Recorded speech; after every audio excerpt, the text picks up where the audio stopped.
Hasta la vista, कैसे हो मैं बादाम पेस्ता। मैं हूँ मनबुद्धि बालक। और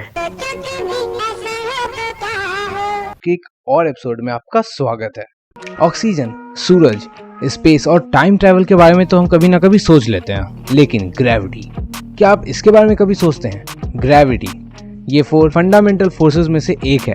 ग्रेविटी या गुरुत्वाकर्षण बल सबसे कमजोर बल होता है। हम सब जानते हैं Newton was the first person who discovered gravity, लेकिन क्या आपको पता है न्यूटन की दुनिया को बताने से 1500 साल पहले ऑलरेडी ग्रेविटी की खोज हो चुकी थी। ग्रेविटी के खत्म हो जाने से क्या होगा? इससे हम और ये पूरी दुनिया किस तरह से प्रभावित होगी, और क्या होगा अगर सिर्फ 5 सेकंड के लिए ग्रेविटी खत्म हो जाए? तो वेट दोस्तों, इन पूरी तरह से हाइपोथेटिकल सवालों का जवाब देगा ये मंदबुद्धि बालक। क्या ये कोई तूफान है या किसी साइक्लोन की वजह से ऐसा हो रहा है?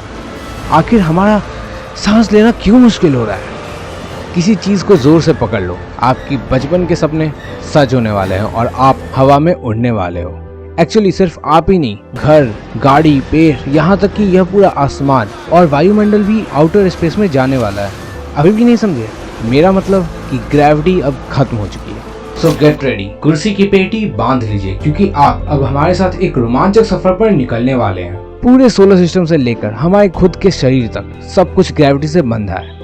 हम सब ने कभी ऐसा एक्सपीरियंस नहीं किया है कि जब हमारे पास ग्रेविटी ना हो। So I know it's hard to even imagine कि ग्रेविटी कितना इम्पोर्टेंट है।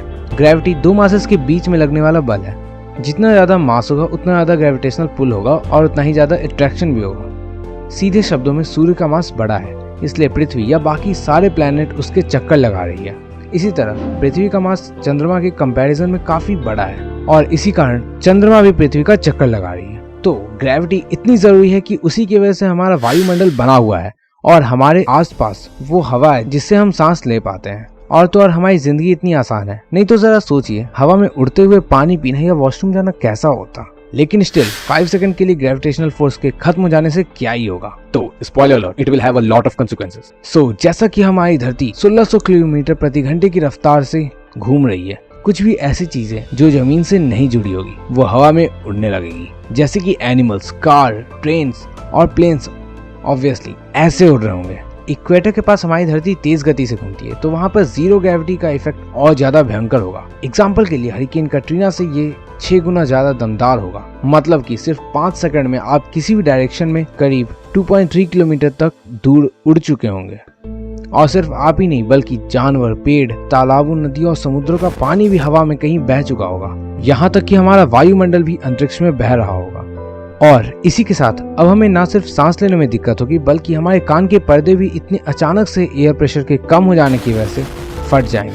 और हाँ, धरती के अंदर होने वाले प्रभाव को हम कैसे भूल सकते हैं? मतलब कि अर्थ, जो कि ग्रेविटी की वजह से कोर, क्रस्ट, मेंटल सब आपस में बंधे हुए हैं। ग्रेविटी के ना होने की वजह से, इनर कोर से होने वाले प्रेशर की वजह से धरती एक्सपैंड होनी शुरू हो जाएगी। इट डजंट मीन कि 5 सेकंड में धरती फट जाएगी, लेकिन इनर कोर के इस एक्सपेंशन की वजह से तीव्र भूकंप के झटके देखने को मिलेंगे। और तो और गजब के ज्वालामुखी विस्फोट से हमारा सामना होगा। ग्रेविटी ना होने से सारे प्लैनेट्स अपने एक्सिस से दूर खिसक जाएंगे, यहाँ तक कि धरती भी 30 किलोमीटर पर सेकंड के स्पीड से मूव हो रही है। तो 5 सेकंड के लिए ग्रेविटी के खत्म हो जाने से धरती करीब 150 किलोमीटर पीछे हट जाएगी। अब ग्रेविटी के धरती पर वापस आने से पहले मैं यह बात क्लियर कर दूं कि हम हमेशा समझते हैं कि सर न्यूटन ने ग्रेविटी की खोज की, लेकिन यह पूरा सच नहीं है। दरअसल 5th सेंचुरी में न्यूटन से 1500 साल पहले आर्यभट्ट ने ग्रेविटी और चांद पर पानी जैसी चीजों का जिक्र ऑलरेडी श्लोक और वेदों में किया था। और ये बात पूर्व इसरो चेयरमैन और लीडिंग साइंटिस्ट एम नैयर ने खुद बताया। और भारतीय वेद और शास्त्रों से ये बात साफ है कि हम वेस्टर्न वर्ल्ड से कहीं आगे थे। अब चलिए देखते हैं 5 सेकंड के बाद दुनिया और सब कुछ कैसी होगी।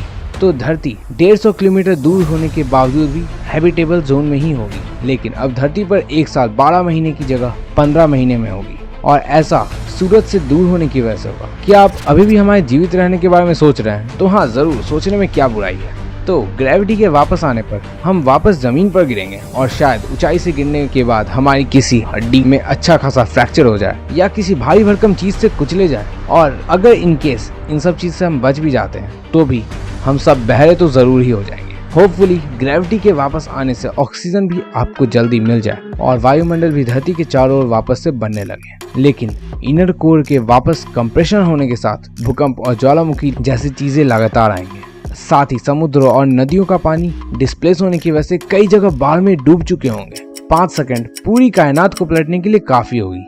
ग्रेविटी के जाने से, ऑक्सीजन और वायुमंडल के ना होने की वजह से और ज्वालामुखी, लावा जैसी कई सारी कारणों से मौत के आंकड़े करोड़ों और अरबों में होंगे। अच्छी बात यह है कि इट्स नॉट पॉसिबल, लेकिन ग्रेविटी मानव जाति के लिए और इस पूरे ब्रह्मांड के लिए कितनी जरूरी है इसका अंदाजा तो आपको इस वीडियो से लग ही गया होगा।